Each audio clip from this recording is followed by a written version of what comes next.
여러분에게 그림 하나를 보여드리겠습니다. 이 그림이 뭡니까? 밀레의 만종입니다. 옛날이나 지금이나 사실 예수라는 사람이 그렇게 부한 나라는 아니죠. 프랑스의 화가였던 밀레는 참 가난했습니다. 그림물감 사는 것이 없을 정도로 너무너무 가난했습니다. 그래서 아는 이웃에게 돈을 주고 내가 이 그림 그려서 당신 줄 테니 재료비 좀 꿔달라 해서 꾸어서 이 그림을 그렸습니다. 아마 그림에는 그 사람의 상태와 마음, 모습이 나타나지요. 지금은 이 그림이 모나리자와 함께 루브르 박물관의 보물, 국가에서 이거는 값이 없다고 매겨질 정도로 유명한 그림이기도 합니다.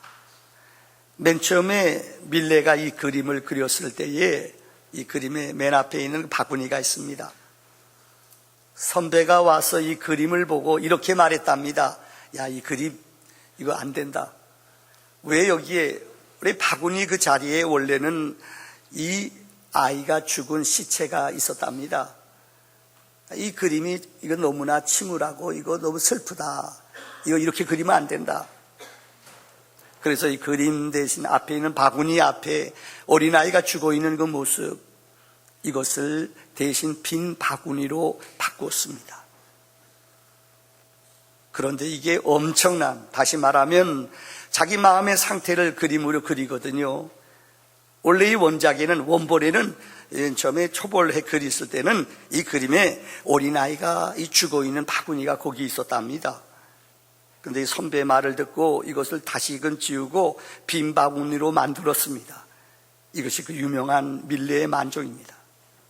여러분, 똑같은 그림이지만은 내가 어떤 마음을 가지고 어떤 생각을 가지고 그림 하나를 소재를 바꾸냐에 따라 엄청난 그림의 무게와 감동이 다르다는 것입니다. 여러분, 밀레는 참 젊은 시절에 어려웠고 이 그림을 그릴 때 정말 힘들고 곤고했어요.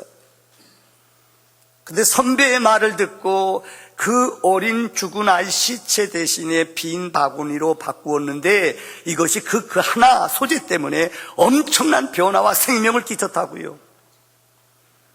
인생은 사실 그렇습니다. 어떤 분이 인생 70년 산 사람들 통계를 내봤대요.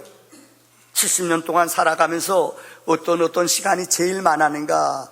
TV 보는 시간이 70평생 7년을 텔레비 본대. 아마 여기 10년도 더 본 사람이 있을 거예요. 지금 나이 드셔가지고 낙이 텔레비 틀어놓고 사는 거 뭐 차이는 있겠습니다만 평균 그렇답니다. 잠자는 시간이 23년이라고 합니다. 그 다음에 일하는 시간이 70평생 26년 동안 일한다고 합니다. 먹는 시간이 6시간, 근심과 걱정하는 시간이 7년이래요. 여러분 보세요. 근심 걱정하는 시간이 우리 인생의 여정 70평 가운데 10분의 1은 근심 염려가 있대요. 그런데 재미있는 것은 행복하고 감사한 시간은 88일밖에 안 된대요. 여러분 이상하지 않아요? 이게 보통 이 인류의 사람들 통계를 내봤더니 그렇대요. 그러니까 인생은 찬송가 말처럼 이 세상에 뭐가 많아요? 근심된, 염려된 일이 훨씬 많다는 거예요. 기쁜 시간은 88일밖에 안 된대요. 더 재미있는 통계가 나왔는데요. 어린아이들이 하루에 웃는 것이 한 400번, 한 300번에서 500번인데 어린아이들은 여러분 따꿍 그러면 애들이 여기 제가 따꿍 하면 미쳤나? 어린아이들은 해보세요 여러분들. 인권사님 따꿍 그러면 이러지 않아요. 어이씨. 그런데 어른들은 웃질 않는데요. 어른들은 하루에 한 15번 정도 웃나요? 거의 안 웃어요. 우리 소망에 가서 어른들 앞에서 제가 재주 부리고요 자빠졌어요. 어른들이 고생한다. 잘 안 웃어요. 시편은 우리에게 말합니다. 인생의 연수가 70이요 강건하면 80이라도 연수의 자랑은 뭐예요? 수고와 슬픔뿐이라고 성경은 말해요. 여러분, 오늘 시편 96편에서 오늘 다윗은 우리에게 감사의 요건을 세 가지로 설명하고 있습니다. 첫째는 여러분, 누가 감사하는가? 누가 감사해야 될까? 오늘 1절과 7절은 누가 감사해야 되는지 이 감사의 주체를 분명히 설명하고 있습니다. 1절의 말씀에 보면은 새 노래로 여호와께 노래하라. 온 땅이여 여호와께 노래할지어다 라고 말하고 있습니다. 여기 보면은 온 땅, 원어에 보면은 이 땅의 모든 피조물, 시편에 기록된 것처럼 해와 달들, 별들, 주의 손가락으로 만드신 주의 하늘과 달과 별들도 우리를 만드신 하나님을 찬양하라고 시편 기자는 고백하고 있어요. 이 땅의 모든 피조물들은 그 창조주를 높이며 하나님을 찬양하라고 성경은 우리에게 말하고 있습니다. 두 번째 7절의 말씀에 보면은 만국의 족속들, 더 쉽게 말하자면은 이 땅의 모든 피조물들, 아니 이 땅에 하나님이 만드는 이방인들, 이 땅에 생명을 가진 모든 생명체는 그를 만드신 주인이신 하나님께 합당한 영광을 올려야 되는 줄을 믿습니다. 보세요, 유명한 아리스토텔리스라는 철학자는 이렇게 말했어요. 인간의 마음 중에 가장 쉽게 늙는 부분이 있다면 그것은 곧 감사하는 마음이다. 우리말로 좀 쉽게 표현하면은 인생 가운데 제일 쉽게 늙는 것, 잊어버리는 게 뭐냐? 쉽게 잊는 게 뭐냐? 감사라는 거예요. 우리 감사 오래 못 가요. 여러분, 올 한해 감사한 게 뭐가 있을까요? 근데 이 감사, 느낄 땐 감사해요. 근데 이게 일주일을 못 가요, 사람들이. 그래서 가장 쉽게 망각하는 게 인간들이 감사라는 이야기예요. 중세의 유명한 교부로 알려진 크리스토스톰이라는 사람은 이런 말을 했어요. 사람에게는 근본적인 죄가 있는데 그것은 감사하지 않는 죄다. 제일 무서운 죄가 감사를 잊어버리는 거예요. 부모에 대한 감사, 자녀에 대한 감사, 조국에 대한 감사, 이거 우리 너무 쉽게 잊어버린다는 거예요. 그래서 영국 격언에 보면은 천국과 지옥은 이렇게 차이가 있대요. 지옥이란 감사할 줄 모르는 사람들이 가득 찬 곳이고, 천국이란 감사할 줄 아는 사람들로 가득 찬 곳이 천국이라는 곳이에요. 여러분, 일본이란 나라, 그 내셔널이라는 전자제품 아시죠? 이것을 만든 사람이 있어요. 이게 누구냐면은 이 마스시다 고노스키라는 사람이에요. 이분은 부모님이 일찍 돌아가시고 초등학교 4학년밖에 나오지 않았어요. 그런데 자그마치 내셔널 그룹이 157개 기업을, 그 반개회사를 가지고 있어요. 13만 명의 직원들이 있어요. 대단한 거지요. 초등학교 4학년밖에 안 했는데요. 근데 이분이 책에 보면은 이분은 감사를 그렇게 많이 해요. 그래서 자기는 세 가지를 감사한대요. 첫째는 그는 가난한 것 감사하고, 둘째는 몸이 너무 연약한 것을 감사하고, 셋째는 자기가 못 배운 것을 감사한대요. 이것이 자기 인생의 승리의 비결이래요. 이게 무슨 말인가? 이 책에서 그분은 이렇게 말해요. 자기는 가난하기 때문에 부지런함, 체면 불구하고 열심히 살았대요. 가난하기 때문에 가난을 이겨내기 위해, 자기 가족을 살리기 위해 자기는 부지런히 일하는 걸 배웠다는 거예요. 둘째는 나는 몸이 연약하기 때문에, 이분은 오랫동안 살았어요.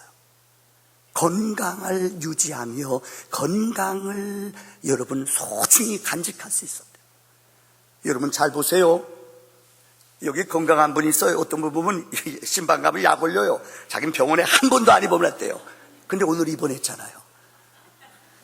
자기 수술 한 번도 안 했대요. 오늘 수술했잖아요. 쌤통이에요. 그런 말 하면 안 돼요. 누가 아프고 싶어 아픈 사람이 어디 있어요? 자기는 약 한 번도 안 먹었대요. 이야, 그럼 병원 어떡하라는 거예요? 우리 여기 찬양 인도하시는 분 의사거든요. 여기 인도하시는 분. 그분 뭐 먹고 살아요? 그러면요. 좀 아프셔야죠, 여러분들. 그렇잖아요. 근데 그런 사람은 미안해. 아프면 금세 돌아가셔요. 자고로 몸이 골골한 사람, 몸이 연약한 사람, 이 사람이 건강 오래 살고 평균이 그래요. 장수해요. 약한 사람이 아세요? 약하기 때문에 겸손할 줄 알고 약하기 때문에 의사 말 잘 들어요. 건강한 사람 병원 가면 제일 싫어하는 사람은 뭔지 알아요? 지가 의사예요. 입 벌려요. 왜요? 지가 진단 내려. 나 이 약 주고 이 약 주세요. 그 의사가 너 가 그래요, 여러분. 장로교를 만든 칼빈이라는 분은 그 지병이 14개가 있었대요. 늘 골골했대요. 그러니까 오래 살아요. 왜? 약하기 때문에. 내가 부족하기 때문에, 의사 말을 듣고 약하기 때문에, 자기는 병이 있기 때문에 건강할 수 있었다는 거예요. 마지막 셋째, 못 배웠기 때문에 초등학교 4학년이 최종이에요. 그래서 자기는 정말이에요. 세상 모든 사람이 자기보다 다 유식하고 똑똑하잖아요. 그래서 자기는 모든 사람을 스승으로 알았대요. 그러니까 겸손하잖아요. 조금 배웠다고, 조금 잘났다고, 얼마나 우리 남 함부로 말하고 무시해요. 근데 자기는 평생 동안 모든 사람을 스승으로 알았대요. 이게 성공의 비결이래요. 라이온이란 사람이 쓴 감사라는 책이 있어요. 설교 준비하다 봤더니, 이분이 책의 내용, 감사하면은 인생에게 변화가 일어난대요. 감사하면은 자기 간증을 쓴 거예요. 우선 감사하면은 기쁨이 생겨요. 감사하면은 내 몸에서 뭐요? 엔돌핀. 우리 지지난주에 우리 이상호 장로님이 오다가 보니까 주일날 우리 장례식 갔다 오다 틀었는데 우리 이상구 박사가 엔돌핀 박사 얘기하는 거 들으셨죠? 지금 뭐 일은 훨씬 넘었어요. 건강해요. 이분이 최근에 안식교 있다가 복음을, 성경의 진리를 깨달았어요. 요새 얼마나 간증하며 다니는지요. 복음을 깨달으니까 막 기쁨이 넘친대요. 이분의 이야기는 이거예요. 사람이 감사하면은 기쁨의 샘이 터지는데, 기쁨이 터지면은 이분 엔돌핀, 암 박사거든요. 암세포가 기뻐하고 감사하면 암세포가 쭉쭉쭉쭉쭉 죽는데요. 감사하면 암세포가 더 자라지 않는데요. 근데 사람들이 스트레스 받고 암에 대한 두려움, 암에 대한 스트레스 받으면 그때부터 죽는데요. 그래서 기뻐하래요. 감사하래요. 그러면 우리 몸에 하나님이 만드신 엔돌핀이 어떻게 해요? 쭉쭉 쫙 나오는 줄 믿습니다. 한번 따라 합시다. 쭉쭉 쫙. 시작. 웃으라고 끝난 다음에 웃음이 나와야지요. 쭉쭉 쫙. 다시 한번 시작. 고마워요.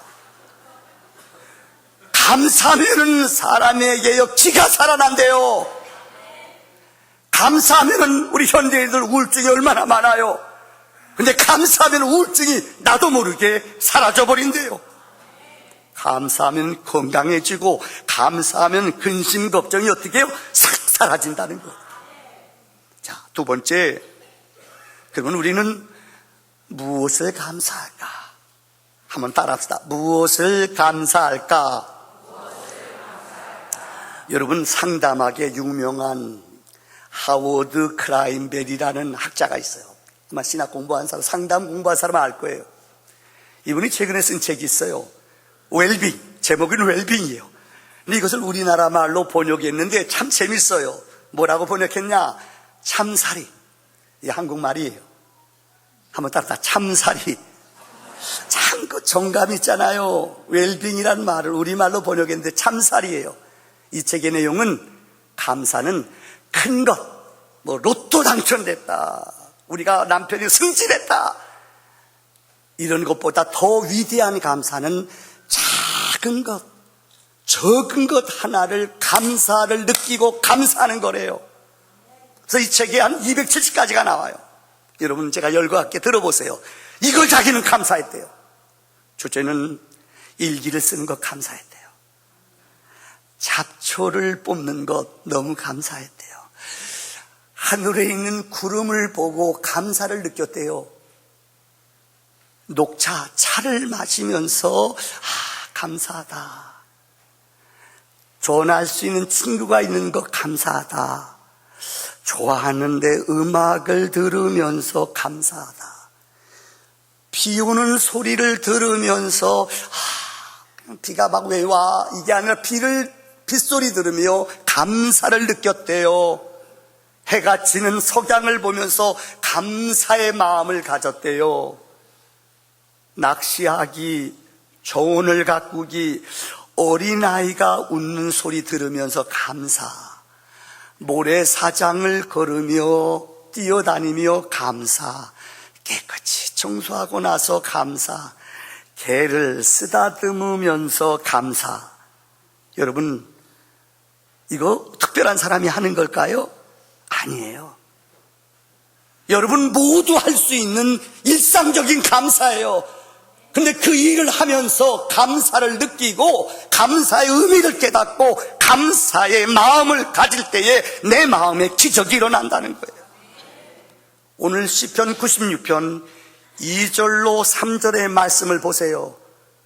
여호와께 노래하며 그의 이름을 송축하며 그의 구원을 날마다 전파할지어다. 그의 영광을 백성들 가운데에 그의 기이한 행적을 만민 가운데에 선포할지어다. 특별히 2절의 말씀 보세요. 하나님이 베푸신 구원, 우리 인류의 가장 위대한 구원, 우리 인생의 가장 위대한 축복이 뭐예요? 우리는 아담의 원죄로 영원히 죽을 수밖에 없었어요. 영원히 마귀의 밥이에요.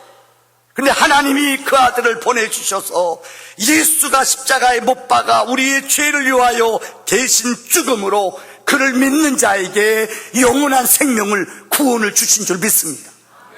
다시 말하자면 죄를 사해 주시고 우리를 구원해 주심, 죄를 용서해 주시고 죄를 다시는 기억하지 않아요. 예수 앞에 나오는 자, 주의 이름을 부르는 자에게 죄를 사해 준 줄 믿습니다. 우리를 영원한 생명으로 구원해 주심을 믿습니다. 이게 감사하다는 거예요. 여러분, 다른 것보다 가장 위대한 게 우리의 죄를 사해 주시고 우리를 하나님의 자녀로 삼으셨다는 거예요. 요한복음 5장 24절에 내가 진실로 진실로 너희에게 이르노니 내 말을 듣고 또 나 보내신 이를 믿는 자는 어떻게 해요? 영생을 얻었고 심판에 이르지 아니하나니 사망에서 어떻게 해요? 생명으로, 사망에서 생명으로 우리를 옮겨주신 줄을 믿습니다. 제 간증 하나 할게요. 설교 준비하다가 그런 생각이 나더라고요. 저는 안 믿는 집에서 예수 믿, 우리 집안이 아주 독실한 불교 집안이었어요. 근데 저는 어릴 적부터 예수 믿었어요. 고2 때 정말 주님을 인격적으로 만났어요. 재수하다가 정말 목사의 소명을 받았어요. 그런데 안 믿는 집에서 정말로 목사의 길을 간다는 것 부모님들 이해가 안 됐죠. 신학대학을 들어갔어요. 얼마나 아버지가 낙심하고 실망했는지 4월 달에 저를 호적을 빼서 딴 집에 보냈어요. 너 진짜 목사 되겠다면 다른 집 가라.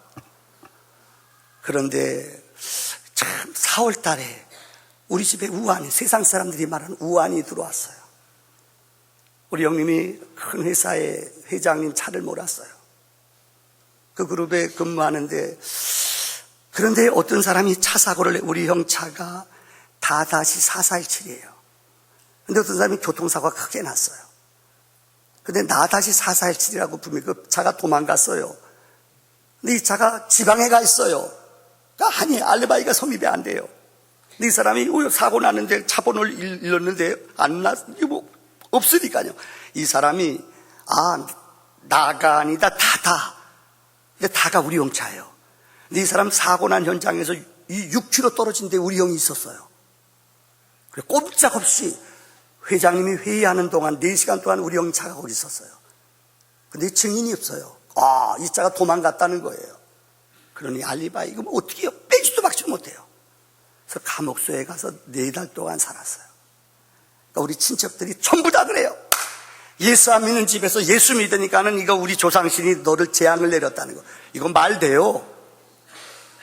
근데 우리 형님이 감옥소에 4개월 사는데 막 속이 썩을 대로 썩어요. 변호사 사고. 뭐요? 회사에서도, 왜, 이 알리바이가 안 되니까요. 회사에서도 그냥 잘렸어요. 세상이 그렇대요. 같이 온 데 있으니까 뭐 알리바이가. 근데 어떤 증인자가 진짜 나타났어요. 기적과 같지요. 그래서 4개월 만에 무죄가 됐어요. 근데 재정적으로 참 많이 손해봤어요, 우리 가정이. 근데 그때 우리 어머니가 너무너무 억울하니까는 기도하기 시작했어요. 우리 어머니가 그때 교회 나갔어요. 또 하나, 제가 대학원, 장신대학원 2학년 다닐 때 우리 형님이 이런 사고가 또 났어요. 한 번도 아니고. 우리 옆집에 할머니 한 분이 아주 불자예요. 이분이 쓰러졌어요. 근데 차가 없어요. 우리 형님이 저보다 2배는 착해요. 우리 형님이 진짜 얼굴 보면 착해 이렇게 써 있어요. 그래서 이 할머니 모시고 그 동네 병원 가면 되네. 자기가 가는 병원이 있대요. 거기까지 한국병원이라고 거기까지 모시고 간 거예요. 비 억수같이 오는 날. 근데 가는데 미아리국에 건너가는데 어린아이가 길거리 지나다 우리 형님 아파에 쳤어요. 근데 그 차 그냥 도망가 버렸어요. 모르니까는 내가 발이 부러졌어요. 형님이 애 데려다가 병원에 데려다주고 이 할머니 병원에 데려다주고 왔더니 어떻게 해요?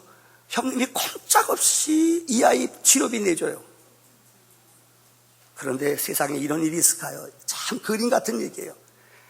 애 아버지가 사우디에 노무자로 가 있어요. 다 치료비 주고 끝났는데 2년 후에 이분이 찾아왔어요. 결론이 뭔지 알아요? 자기 아내하고 우리 형님하고 바람났다는 거예요. 그러니까 돈 내라는 거예요. 그때 돈으로 엄청난, 그러면 제가 용서해줘요. 형은 하지 않았어요. 그래서 이 사람이 고소해서 감옥수에 또 갔어요. 근데 더 놀라운 건 신문에 교통사고 내고 노무자 아내와 우리 형하고 바람났다 이게 실명이 나왔어요. 억울해도 3개월 동안 감옥 갔다가 또 무죄가 돼서 나왔어요. 우리 형은 이것 때문에 감옥에 무죄로 2번 갔다가 속이 썩어가지고 그 얼마 후에 세상을 떠났어요. 너무 억울하니까요. 50대 초에 우리 형님이 세상을 떠났어요. 근데 그때 우리 아버지가 너무 억울하니까 우리 아버지가 그때 그 강박한 우리 아버지가 그때 교회를 나갔어요. 어려움이 있을 때마다 우리 가정에는 힘들고 어려웠지만 하나님이 도우시는 은혜가 있었어요. 근데 그 형님이 제일 사랑하는 큰아들이 있어요. 지금 47이에요. 그 아들이 한 달 전에 사고가 났어요. 강남에서 인테리어 회사에 잘 나가는 자리예요. 우리 친척과 같이 그 사업을 하는데 견적 내는 거 있잖아. 이렇게 집 넓히고 이런 것들 있잖아. 이런 견적 내러 강남에 근무하는데 5층 옥탑방에 올라가서 그걸 견적을 내는데 누가 4층하고 5층 사이에 이 구멍이 뚫려져 있는데 이사 가면서 누가 거기다가 이렇게 구멍이 뚫렸는데 거기다 이렇게 뭘 덮어놨어요. 견적대로 갔다가 거기서 탕 떨어진 거예요. 그래서 뇌를 다쳤어요. 그러니까 지금 의식이 요새 돌아와요. 근데 사람을 못 알아봐요. 제가 며칠 전에 가봤더니 제가 이 얘기를 드리려는 거예요. 자기가 의식이 돌아와요. 저도 알아봐요. 어느 날은 못 알아봐요. 그런데 최근에 의식이 돌아왔는데 자기가 친한 사람들이요, 어머니, 그 자기 아내, 초등학교 6학년 아들, 그 사람들한테는 막 짜증을 부리는 거예요. 뇌가 막 힘이 있으니까요, 손발 다 묶어놨어요. 너무 소리를 지르니까요. 근데 며칠 전에 병원에 갔더니 그 6학년 된 조카한테 막 욕을 하는 거야. 야, 이 새끼야! 이거 불러! 자기가 아는 사람, 제가 들어가니까 삼촌은 좀 무서웠나 봐요. 제가 좀 찔렸어요. 제가 가니까 막 떠들다가 작은 아버지가 가니까, 작은 아버지요? 나 앞에서는 꼼짝을 못해요. 내가 되게 무서웠나 봐요. 내가 찔렸어요. 제가 이번에 기도원에 가서 기도하면서 많이 울었어요. 하나님, 우리 가정에 또 어떤 은혜를 주려고 얘가 이렇게 아파요. 하나님, 우리 가정에 어떤 은혜를 주려고 용우가 이렇게 아파요. 병원에서는 너무 소리 지르니까 나가래요. 갈 데가 없어요, 병원이요. 여러분, 아픈 사람 그 심정 알겠어요? 저는 기도원에 가서 이렇게 기도해요. 하나님, 우리 가정에 어떤 은혜를 주려고 용우가 이렇게 아파요. 장인어른이 장로님이에요. 금식하며 기도해요. 의식이 돌아오질 않아. 근데 돌아왔어요. 아는 의사, 우리 제자한테 물어봤더니 이제는 정신과 치료도 같이 받아요. 왜? 뇌가 망가졌기 때문에, 이제는 애기이기 때문에 하나님이 돕는 것밖에는 방법이 없대요. 여러분, 자기랑 친한 사람들, 일반 사람들 모르는 사람 오면 그렇게 소리 안 질러요. 근데 자기 어머니, 그 자기 아내 그렇게 소리 질러도 아내는 옆에서 그냥 가만히 시중만 들어요. 저는 그것을 보면서 이런 생각을 했어요. 우리에게 주어진 내 아내, 내 남편, 내 자녀, 너무너무 친한 선물이고 내게 주신 너무나 일반적인 선물이에요. 근데 친한 것을, 고마운 것을 우리는 고마워하지 않아요. 너무나 친하다는 이유로 막 함부로 해요. 너무나 고맙다는 것을 감사하지 않고 막 함부로 말해요. 너무 친하기 때문에. 여러분, 저는 믿어요. 하나님이 제 인생의 여정 속에서 아픔이 있을 때마다, 고통이 있을 때마다 그 고비를 지나면 정말 어머니를 구원해 주셨고 아버지를 구원해 주셨고 내가 생각하지 못하는 너무나 큰 은혜를 하나님이 저에게 주셨어요. 여러분도 마찬가지예요. 지금 우리 성도들 가운데 너무 힘든 어려운 터널을 통과한 분이 있어요. 질병 때문에, 재정 때문에, 자녀 때문에. 이것이 아니었다면 여러분은 무릎 꿇지 않아요. 여러분은 기도하지 않아요. 그런데 하나님이 이 아픔을 지난 다음에 하나님이 예비한 크고 비밀한 일을 하나님이 주실 줄을 믿습니다. 세 번째 결론의 말씀을 드릴게요.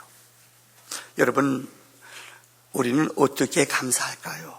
오늘 성경의 본문에 보면 두 가지 감사가 나와요. 첫째는 노래함으로 감사하라고 그랬어요. 한번 따라합시다. 노래함으로 감사하자. 오늘 본문 1절에 보면 새 노래로 여호와께 노래하라고 그랬어요. 우리 기독교는 어떤 종교? 혹시 여러분들 인터넷 들어가면 요새 우리 논산 훈련소가 5,000명 자석을 만들었어요. 혹시 여러분 보셨는지 몰라요. 야, 우리 병사들이 들어가면요, 요즘 젊은이들 교회 안 다니잖아요. 근데 거의 5,000명이 꽉 차요. 그럼 애들이 18번 부르는 노래가 있어요. 뭔지 아세요? 실로암. 실로암 어떻게 부르죠?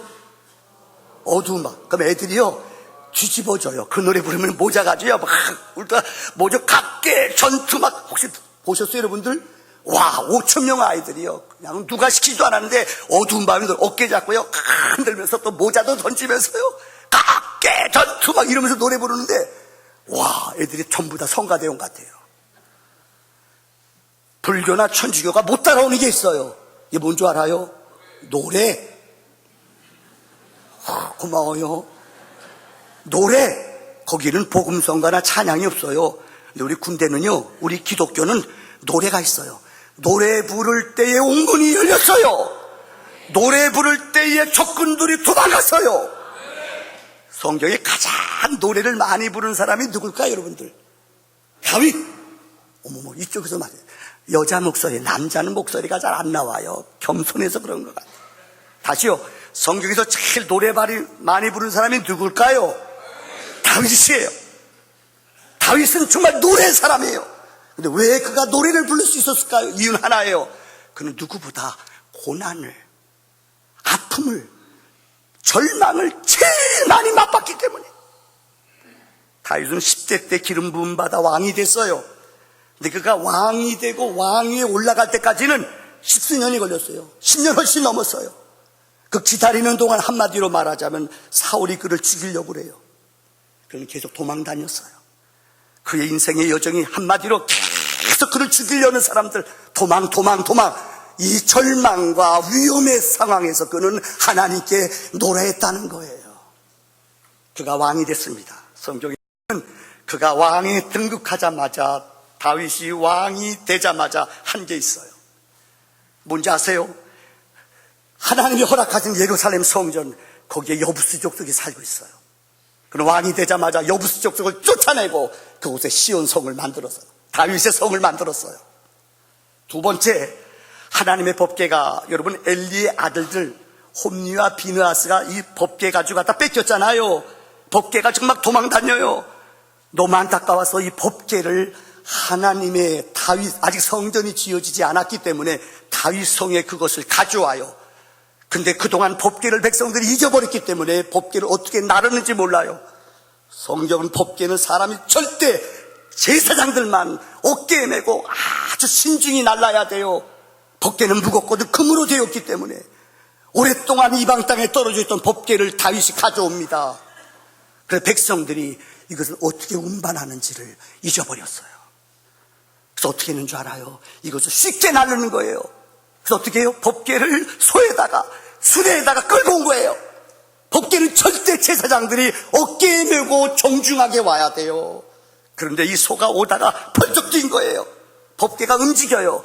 그때 누가 이걸 잡았지요? 웃사가 잡았다가 즉사에 죽었어요. 여러분 생각해 보세요. 법궤 가져오는 좋은 일 하다가 죽었어요.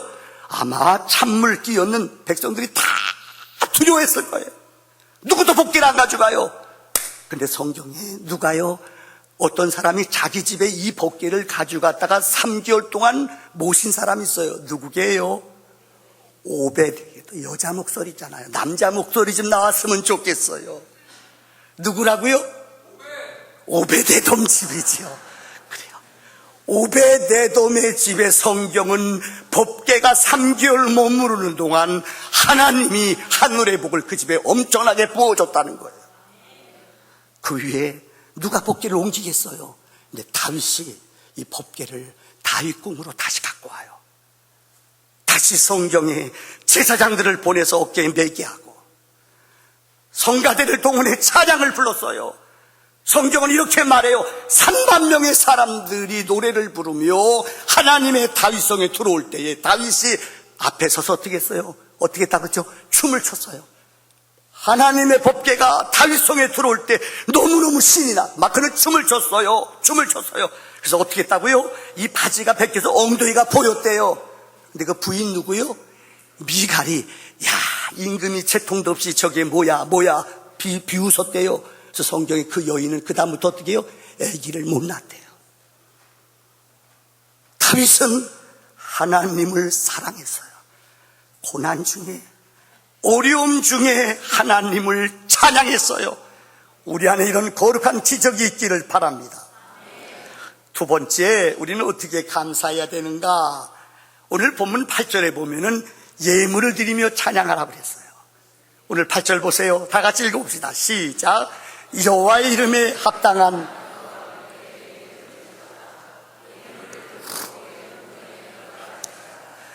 제가 95년도 미국에 갈 기회가 있었어요. 미국의 제일 큰 교회들 10교회를 볼 수 있는 시간이 있었어요. 참 그때 너무너무 은혜 받았어요.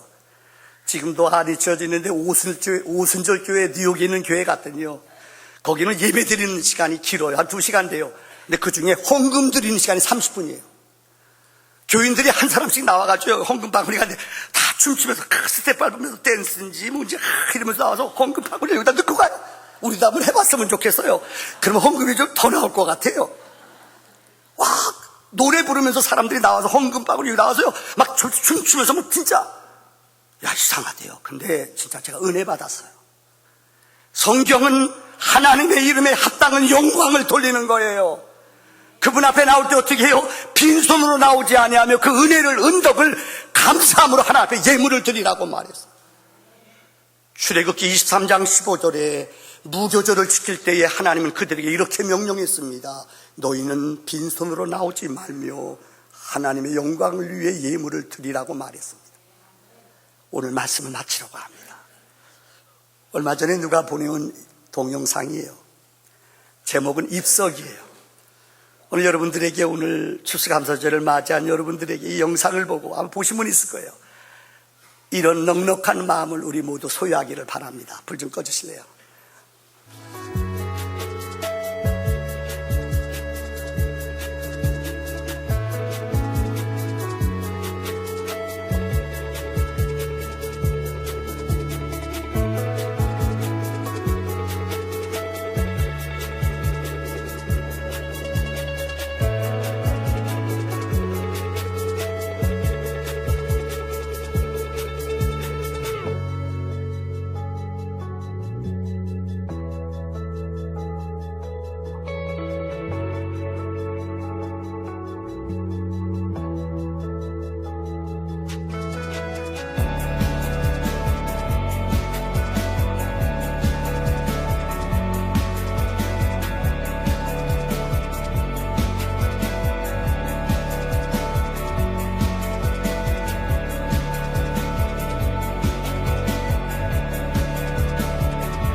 우리 함께 눈을 감아 봅시다.